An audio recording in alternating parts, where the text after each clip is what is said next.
Before we start, warning. Spoilers ahead. Today, I will recap a very interesting Korean action and thriller movie released in 2013, called The Suspect. This movie tells us about a North Korean spy that got betrayed by his own country and chose to stay in South Korea. But unfortunately for him, in South Korea, he got accused of a murderer. What would happen to him? Will he be able to resolve this accusation? Let's find out together.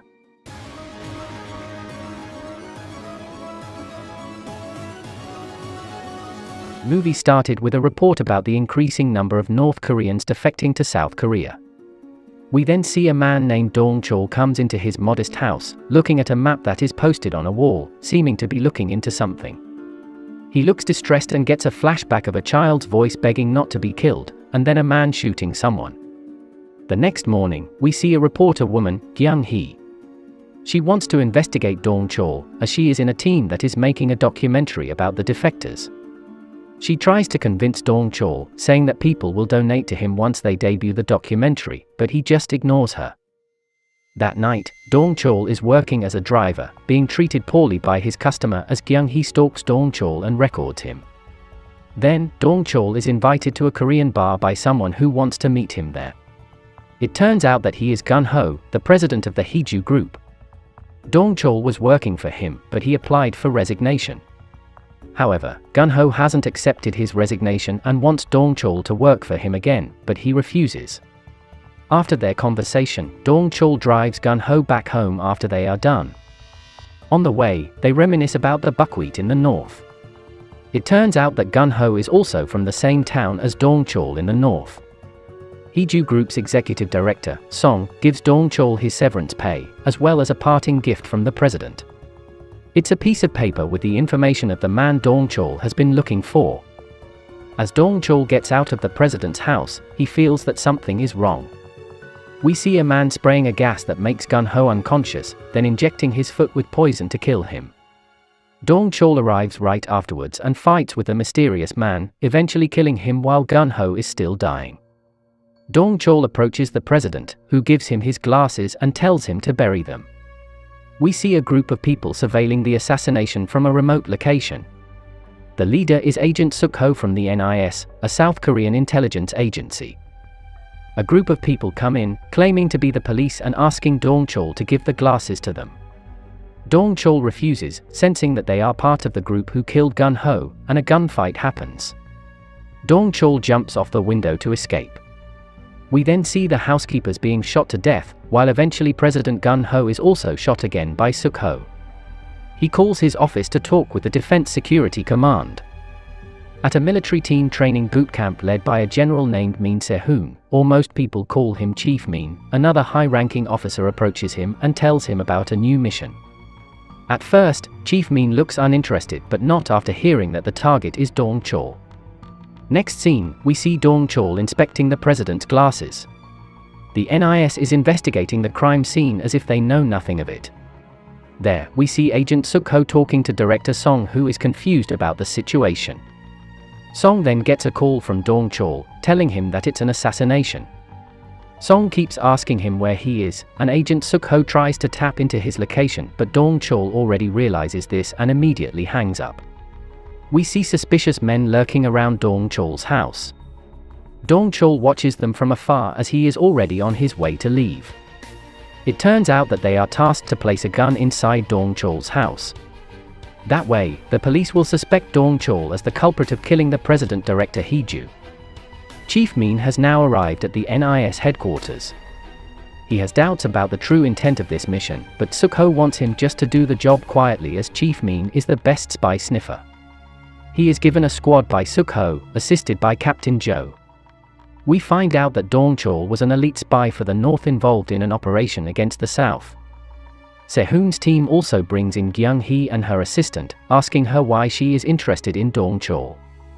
She knows that he is a spy but is pretending to be clueless. Dong Chol calls NIS from a payphone, telling Chief Min that he's not the killer and about the glasses, before saying he'll die quietly and where to find his body. Kyung-hee begs them to stop him, saying that he's on a mission to kill Lee Gwang-jo, who killed his wife and child. Dong Chol has arrived at Gwang-jo's house. He killed Dong Chol's family before running and changing his name and working for NIS. Dong Chol asks him about his wife's last words. Guangzhou writes it down on his hand. When Dong Chol wants to read it, suddenly a glimpse of light hits them. A sniper is already aiming at Dong Chol. Guangzhou jumps off to avoid the bullet and runs away, but his phone is left behind. Dong Chol takes the phone and tries to catch up with Guangzhou, who ran into a mall with his wife. We see many men trying to look for Dong Chol, but he manages to escape. Dong Chol tries to find Guangzhou inside the shopping mall. Chief Min sees him on the CCTV and tracks him. Suddenly, Guangzhou's phone is ringing and Dong Chol picks it up. The man on the phone asks where Guangzhou is. Dong Chol says nothing when suddenly the guy is in front of him. It turns out that he was the sniper from the apartment before. Dong Chol and that guy fought on the stair. He succeeded in killing that guy using his own poison. Chief Min's team tells him that the sniper seems to be a part of NIS, and Chief Min smells something is wrong here. He asks Sukho about the details of the problem. However, Sukho avoids answering him. Chief Min feels that Sukho is very suspicious. He is now taking himself into the case and investigating alone. Chief Min checks on Dong Chol's background. We learn that Dong Chol's wife was accused and executed as a defector against the Korean government in China. Dong Chol is also acknowledged as a traitor, so the government punishes him. However, Dong Chol escapes and rushes to his family. Yet he is too late. The house had already burnt down to the ground, and his family are already dead.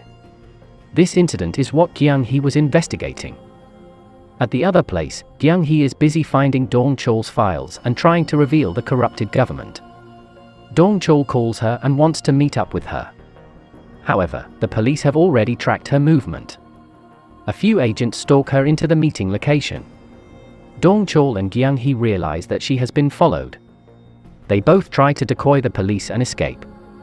Chief Min is also in the location. He tries his best to capture them both, however Dong Chol and Gyang Hee escape. They both go to Gyang Hee's house and try to find out about the glasses that President Park left.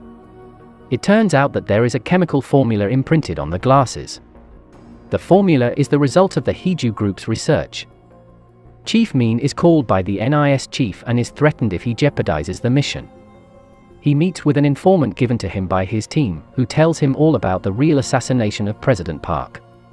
The next morning, the NIS acquired Dong Chol's whereabouts. We see Guangzhou and another agent entering Gyang Hee's house and taking the formula before almost shooting her. Suddenly, Dong Chol jumps into Guangzhou. They both fight a very hard battle. Dong Chol beats him up, and Guangzhou is impaled by an iron bar on the wall. It causes him to die slowly. When Dong Chol wants to kill him, Guangzhou tells him why he is working with NIS now. It turns out that Dong Chol's child is still alive. He was sold to China by Sukho. He also reveals that Sukho initiated the killing of President Heeju and Dong Chol's wife. For all this time, Guangzhou was forced to shut up Sukho as his family would be in danger if he didn't do what Sukho said. Guangzhou is dead now. The NIS agents approach and surround Dong Chol. He has no choice but to leave Gyang Hee behind to save himself. Dong Chol runs away while Chief Min takes Gyang Hee to a safe place. It turns out that she was recording the formula on the glasses before NIS took it. Dong Chol manages to fetch a car to escape the place. Chief Min's team has already hacked into Sukho's computer. He calls Chief Min, explaining that Sukho lately has contacted a weapons dealer in the Middle East. It looks like that is why Sukho wants to get the formula. He wants to sell it to them. Sukho, holding the formula in his hand, is negotiating with the buyer. The negotiation does not go well. When they check on it, it turns out that the formula is only a formula for a high-quality plant seed. Kim Sukho feels irritated and gets angry. He wants to reveal to the media about Dong Chol as the culprit of President Heeju's death. Dong Chol comes into the crowd and shoots his gun in the sky. He warns the others to get out of the place while aiming his gun at Sukho. Then, Dong Chol forces him to speak up about his son's whereabouts. However, the NIS has already come in to save Sukho. So, Dong Chol has no choice but to deal with them first. While Sukho tries to run away with his wounded leg, Chief Min shows up. Since he knows that Chief Min knows the truth, Sukho takes his gun and points it at Chief Min. At the outside of the building, Gyung-hee has acquired a lot of evidence of Sukho's corrupted act. She spreads it out throughout the media. Sukho sees this and points his gun at Chief Min's head. It turns out that there is no bullet in his gun, so Chief Min hits him hard and takes the gun away. Sukho takes out a bullet which was the one he used to kill President Gun-ho.